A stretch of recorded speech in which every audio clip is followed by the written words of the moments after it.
अल्लाह के रसूल सल्लल्लाहु अलैहि वसल्लम की शान में बकवास भी हो रही। मैं पूछना चाहता हूं क्यों नहीं कांग्रेस बोलती इसके ऊपर, इसके खिलाफ? क्यों नहीं राष्ट्रवादी इस पर कुछ बोलती है? कौन बोलता है? मुसलमान ही बोलता है, असदुद्दीन ओवैसी बोलता है। मगर आपको बता रहा हूं और आप गवाह हैं मेरी इस बात का कि जब कमली वाले पर कोई अनाप शनाप बकता है तो कोई नहीं बोलता। तो बताओ क्या शरद पवार को बोला जाएगा, उद्धव ठाकरे को बोला जाएगा, मोदी को बोला जाएगा, और जब मेरे रसूल के बारे में बोला जाएगा तो तुम सब गूंगे बन जाओगे, तुम कुछ नहीं बोलोगे। मैं आपसे मुखातिब नहीं हूं, मैं इख्तिदार की कुर्सियों पर बैठने वालों से पूछ रहा हूं, बताओ बोलो। मेरे अजीज दोस्तों और बुजुर्गों, हिजाब, हलाल गोश्त, मस्जिद, अजान, CAA सब पे होते होते अब टीवी पर अल्लाह के रसूल सल्लल्लाहु अलैहि वसल्लम की शान में बकवास भी हो रही। रहमतुल्लिल आलमीन सल्लल्लाहु अलैहि वसल्लम पर अनाप शनाप बोल दिया, हमारी उम्मत की मां पर कुछ बोल दिया। मैं पूछना चाहता हूं क्यों नहीं कांग्रेस बोलती इसके ऊपर, इसके खिलाफ? क्यों नहीं राष्ट्रवादी इस पर कुछ बोलती है? कौन बोलता है? मुसलमान ही बोलता है, असदुद्दीन ओवैसी बोलता है। हैदराबाद में आज कमिश्नर ऑफ पुलिस हैदराबाद के पास एक कुल जमाती डेलीगेशन गया। मगर आपको बता रहा हूं और आप गवाह हैं मेरी इस बात का कि जब कमली वाले पर कोई अनाप शनाप बकता है तो कोई नहीं बोलता। उद्धव ठाकरे के बारे में अगर कोई बोलेगा तो उसके घर को जाकर उसको धमकी दी जाएगी या उसके मुंह पर कालिक फेंकी जाएगी। शरद पवार पर कोई बोलेगा तो थप्पड़ मारा जाएगा। शरद पवार के बारे में कोई लिखेगा तो उस एक्ट्रेस को जेल में डाल दिया गया। तो बताओ क्या शरद पवार को बोला जाएगा, उद्धव ठाकरे को बोला जाएगा, मोदी को बोला जाएगा, और जब मेरे रसूल के बारे में बोला जाएगा तो तुम सब गूंगे बन जाओगे, तुम कुछ नहीं बोलोगे। मैं आपसे मुखातिब नहीं हूं, मैं इख्तिदार की कुर्सियों पर बैठने वालों से पूछ रहा हूं, बताओ बोलो।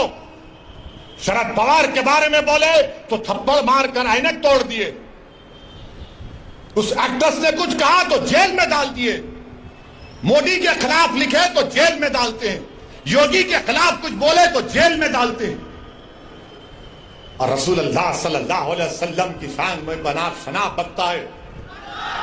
अरे खाली नारे लगाने से कुछ नहीं होता। मैं जो कह रहा हूं सोचो उस बात पर। जब अल्लाह अकबर कहते ना तो उसके माने समझो।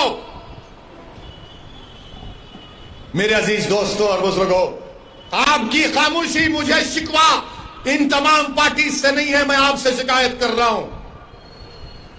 मैं आपके सामने अपना दर्द बयान कर रहा हूं। मैं अपनों के दरमियान में खड़े होकर आपसे भीख मांग रहा हूं। मुझे उनसे उम्मीद नहीं है, मुझे आपसे उम्मीद है। अगर मेरी बात कड़वी लग रही तो अपना एक दीवाना बेटा और भाई समझकर माफ कर दो, मगर मेरा हक बनता है कि मैं तुम्हारे सामने बोलूं। अगर तुम्हारे सामने नहीं बोलूं तो कहां जाकर बोलूं, बताओ।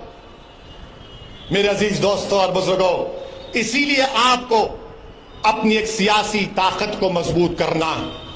चाहे जिले सतह पर हो, बल्दिया का इलेक्शन हो, जिला परिषद का इलेक्शन हो, असेंबली का हो, पार्लियामेंट का हो, आपको अपनी आवाज उठानी चाहिए, नुमाइंदा होना चाहिए। मत जाओ इन लोगों की बातों में कि ओवैसी खड़ा होगा तो उन्होंने जीत जाएंगे। अरे जब मैं नहीं भी खड़ा हो रहा हूं तो जीत रहे ना।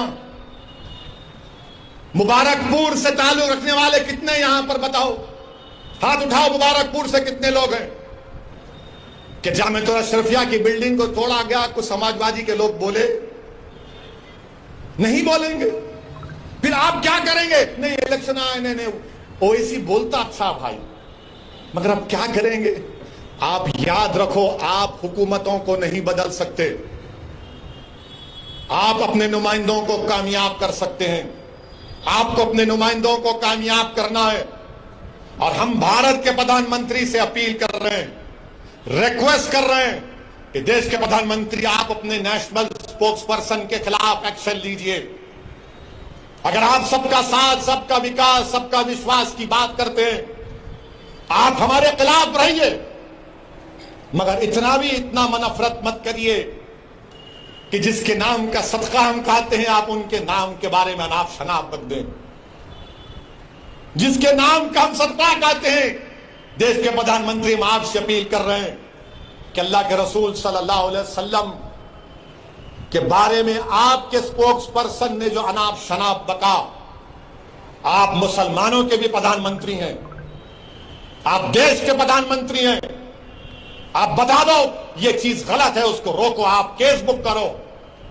देश के प्रधानमंत्री को एक काम करना चाहिए। करेंगे नहीं करेंगे मुझे नहीं मालूम, मगर मुझे यकीन है कि जिसने भी इस तरह की अनाप शनाप बका है उसको उसका सियासी चराग उठता जाएगा, उसको सिक्योरिटी मिलेगी, उसको बड़े बड़े ओहदे दिए जाएंगे। मगर हम देश के प्रधानमंत्री से अपील कर रहे हैं, ये जो अपने आप को सेक्युलर पार्टी कहते हैं, शरद पवार साहब आपको बोलना चाहिए। आपके बारे में कोई बोला तो थप्पड़ मार देंगे। उद्धव ठाकरे आपको बोलना चाहिए, मुखालिफत करो आप मजलिस की, कोई एतराज, मगर हर चीज की एक हद होती है।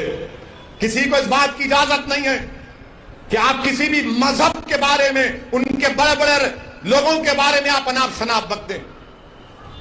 मुझे भी इख्तलाफ है बीजेपी से, शिवसेना से रहेगा जिंदगी भर। मेरे अजीज दोस्तों और बुजुर्गों, मैं आपसे अपील कर रहा हूं कि मुत्तहिद रहिए, और बीजेपी से अपील कर रहे हैं कि ये आप नेशनलिज्म का, भारत से मोहब्बत का दर्स हमको मत दो। आप, हम वो लोग हैं जो हमारे बुजुर्ग जेल में थे, एक खत भी हमारे बुजुर्गों ने अंग्रेजों से माफी का नहीं लिखा। क्या अल्लामा फजल खैराबादी ने काला पानी की सजा में को अंग्रेजों को खत लिखा? फांसी पर चढ़ गए मोदी जी, अंग्रेजों के खिलाफ माफी नहीं मांगी, पेंशन नहीं लिया अंग्रेजों के खिलाफ, अंग्रेजों से अंग्रेज का घर नहीं लिए। हमने कहा यही हमारा भारत, हमारा घर है, लड़ेंगे, अंग्रेजों को भगाएंगे या फिर अपनी जान को कुर्बान कर देंगे। और जिस शख्स का तुम जश्न मना रहे हो, क्या उसका नाम महात्मा गांधी के कपूर इंक्वायरी कमीशन में नहीं आया, जो महात्मा गांधी के कत्ल में कॉन्स्पिरेटर है?